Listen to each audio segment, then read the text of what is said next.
Assalamualaikum warahmatullahi wabarakatuh.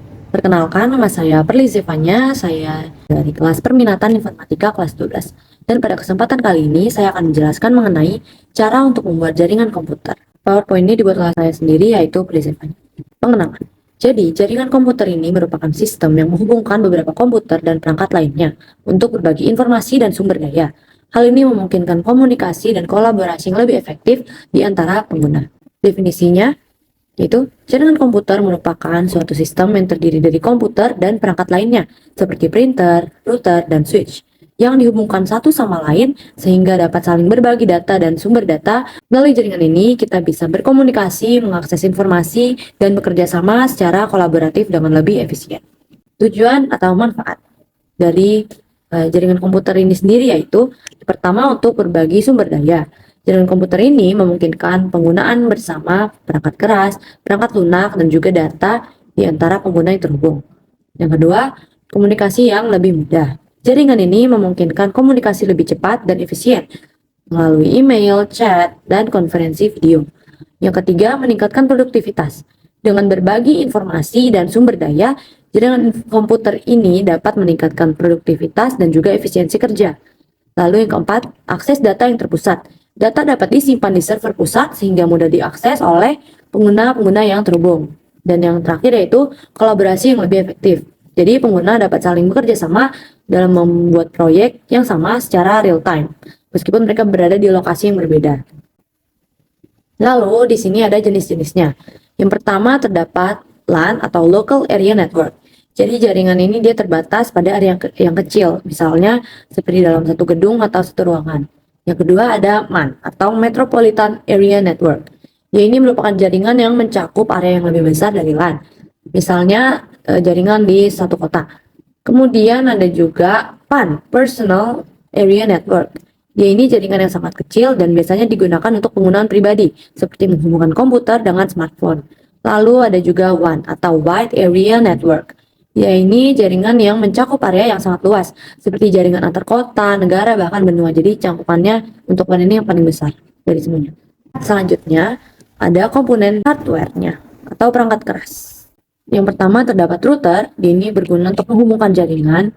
Yang kedua ada switch, dia juga berguna untuk menghubungkan perangkat. Lalu ada hub, dia juga sama seperti switch untuk menghubungkan perangkat. Lalu ada access point yang berguna untuk menyediakan wifi, dan ada modem yang berguna untuk menghubungkan ke internet. Lalu ada NIC atau Network Interface Card untuk menghubungkan perangkat ke jaringan. Lalu ada kabel yang menghubungkan perangkat secara fisik. Lalu ada juga tang kerimping dalam memasang konektor kabel.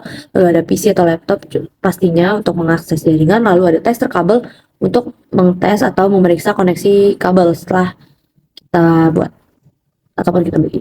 Jadi kita akan masuk ke bagian topologi jaringan. Jadi topologi dalam jaringan komputer mengacu pada cara perangkat atau node dalam jaringan diatur dan dihubungkan satu sama lainnya. Topologi ini menentukan bagaimana data ditransmisikan di antara perangkat di dalam jaringan. Pemilihan topologi jaringan memengaruhi kinerja, skalabilitas, dan keandalan jaringan. Ada dua jenis topologi utama, yaitu topologi fisik, yaitu tentang bagaimana perangkat dihubungkan secara fisik, dan juga yang kedua, topologi logis, yaitu bagaimana data tersebut mengalir dalam jaringan. Oke, kita langsung masuk saja ke jenis-jenis dari topologi itu sendiri. Yang pertama, ada topologi bus. Dalam topologi ini, semua perangkat terhubung ke satu kabel utama atau bus yang berfungsi sebagai komunikasi utama. Data dikirimkan dalam satu arah dan diterima oleh semua perangkat di jaringan, tetapi hanya perangkat yang dituju yang memproses data tersebut. Plusnya itu dia mudah diimplementasikan dan juga hemat biaya, tapi kekurangannya jika kabel utamanya rusak, maka seluruh jaringannya akan terganggu dan kinerjanya menurun seiring dengan bertambahnya perangkat. Lalu yang kedua ada topologi star. Setiap perangkatnya terhubung langsung ke perangkat pusat, biasanya switch atau hub. Perangkat pusat ini bertindak sebagai perantara dalam komunikasi antar perangkat.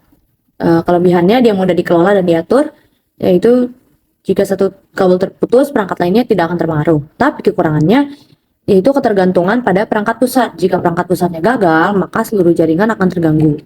Yang ketiga ada topologi ring. Dalam topologi ini, setiap perangkat terhubung ke dua perangkat lain, membentuk cincin.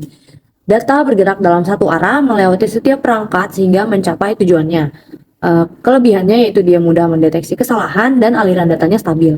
Tapi kekurangannya, jika satu saja perangkat atau sambungannya gagal, maka seluruh jaringannya bisa terganggu meskipun ada versi yang memungkinkan pengiriman data dalam dua arah atau dual ring untuk mengatasi masalah ini. Lalu yang keempat adalah topologi mesh.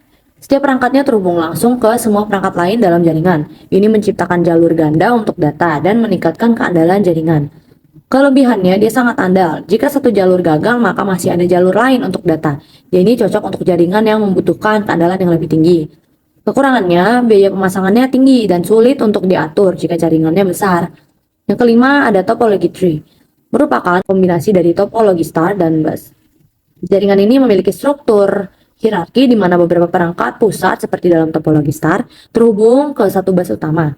Kelebihannya, dia mudah untuk memperluas jaringan dan ideal untuk jaringan skala besar. Kekurangannya, jika bagian atas hierarki rusak, segmen jaringan yang terhubung di bawahnya pun juga terganggu. Lalu yang keenam ada topologi hybrid. Ini adalah kombinasi dari dua atau lebih topologi dasar, seperti kombinasi antara topologi star dan mesh atau lainnya. Topologi hybrid ini memungkinkan fleksibilitas yang lebih besar dalam mendesain jaringan.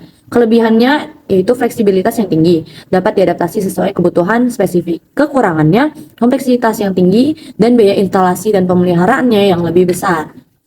Oke, jadi selanjutnya saya akan menjelaskan mengenai topologi yang saya buat. Berikut adalah gambar dari topologinya. Jadi, saya pada gambar skema ini menggunakan jaringan dari topologi star. Topologi star ini dipilih karena keandalannya dalam menghubungkan banyak perangkat ke satu pusat, yaitu switch. Setiap perangkat seperti komputer, printer, atau laptop terhubung ke switch di masing-masing ruangan. Switch ini berfungsi sebagai pengatur lalu lintas data antar perangkat sehingga jika ada masalah pada suatu perangkat, perangkat lainnya tidak akan terganggu. Di kantor ini, yaitu ruang 1, menggunakan satu switch untuk menghubungkan komputer-komputer dan modem yang terkoneksi ke internet. Kemudian switch di ruang 2 dan ruang 3 juga menghubungkan perangkat-perangkat di masing-masing ruangan dan terhubung ke jaringan pusat melalui router.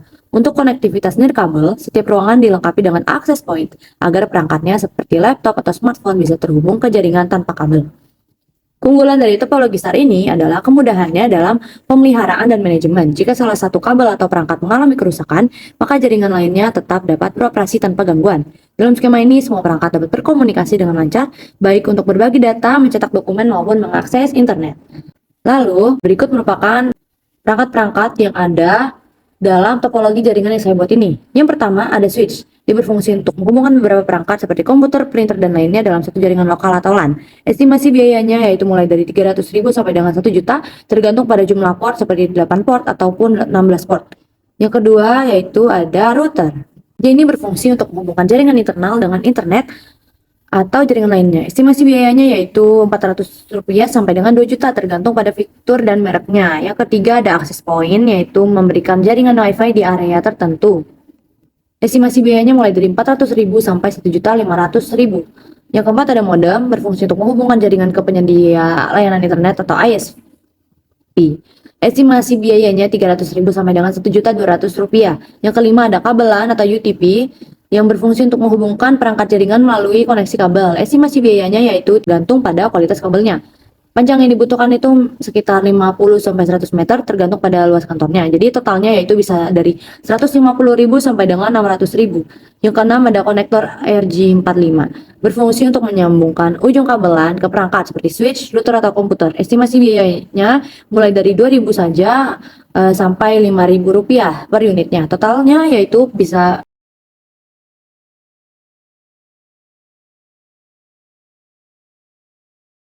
juga datang kerimping. Dia berfungsi untuk digunakan sebagai penjepit kabel UTP dengan konektor RJ45. Estimasi biayanya yaitu mulai dari 70.000 sampai dengan 150.000.